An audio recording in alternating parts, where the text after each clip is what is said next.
নামাজে অনেক মানুষ নিজেদের পা স্বস্থান থেকে সরিয়ে ফেলে এবং নামাজ পড়তে পড়তে পা নাড়ানাড়ি করে, তাহলে কি তার নামাজের সমস্যা হবে?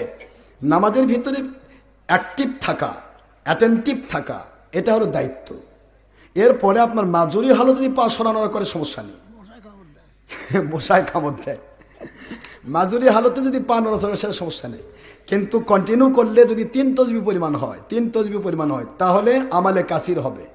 সুবহানাল্লাহ অথবা সুবহানাল্লাহ বা আলহামদুলিল্লাহ বা আল্লাহু আকবার, এরকম 3 তাসবিহ, 3 তসবিহ পরিমাণ যদি আপনার আমাদের নামাজের ভিতরে দিয়ে উলটপালট কাম হয়, তাহলে আমালে কাসির হবে।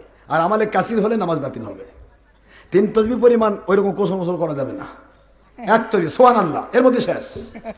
কথা করে দেখবেন, আমি বুঝি না, কেউ কেউ মোবাইল বন্ধ করে, এই আবার কোথাকার হাদিস পাইলো আমি জানি না। নামাজ পড়তে পড়তে মোবাইল খুলছে, খুলে বন্ধ করে নামাজ পড়তেছে। আল্লাহ আকবার, বাহ, এটা নতুন নতুন নামাজ বলে। মোবাইল বাজে উঠছে, মোবাইলের রিংটোন এমন দেন কেন যে রিংটোন গান হয়? মেলা টোন আছে, তোর কি রিংটোন আছে না?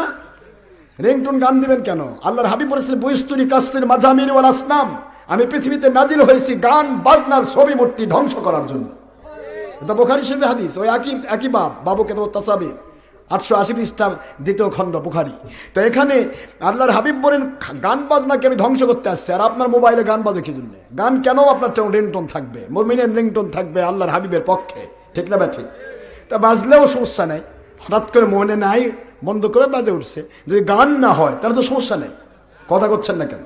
তারপর আপনি বন্ধ করবেন। কিন্তু যদি মনে হয় যে গান বাজে গেছে, আপনি তো জানেন না, তাই বলে মোবাইল বন্ধ করে দিয়ে আপনি নামাজ পড়তে থাকবেন, নামাজ হবে? 3 তসবিহ পরিমাণ আপনার সময় যায়নি? মোবাইল তুললেন, বন্ধ করলেন, রাখলেন, এখনো 3 তসবিহ হয়নি। এই জন্য মোবাইল বন্ধ করার নিয়ম হলো, যদি আপনি মনে করেন যে 4 রাকাতে গিয়ে 3 রাকাতে গিয়ে মোবাইল বাজে উঠছে, মোবাইল যদি বন্ধ করতেই হয়, যেহেতু লারেলাপ্পা গান দিয়ে থুসেন, বন্ধ করতেই হবে। কারণ ওটা না হলে আল্লাহর কোরআনে, আল্লাহর ঘর, রহমতের ঘর, আপনি যেটা ধ্বংস করতে নবী আসছেন, আপনি সেটা আল্লাহর ঘরে চালু করে দেখাচ্ছেন। আল্লাহ দেখেন আপনার কি কাঁচা গলা দেখাচ্ছি। আপনি বলেছেন ধ্বংস করার জন্য নবী পাঠাইছি, আর আমি এখানেই বাজাচ্ছি। কি কথা করছেন না কেন? এই জন্য আপনাকে বন্ধ করতেই হবে। আর বন্ধ করার জন্য আপনি পুরা নামাজ ছেড়ে দিবেন। খুললেন, বন্ধ করলেন, আবার নিয়ত বাঁধলেন। নামাজে আপনি আসেন, থাকেন, কিন্তু যেই নামাজ থেকে আপনি ওই ইমামের পিছিয়ে পাইছেন, ওই রাকাত বাদ দিয়ে আগের 2 রাকাত যে কয় রাকাত বাদ গেছে, ওটা নতুন করে ইমাম সালাম ফেরার পর পড়ে নেবেন।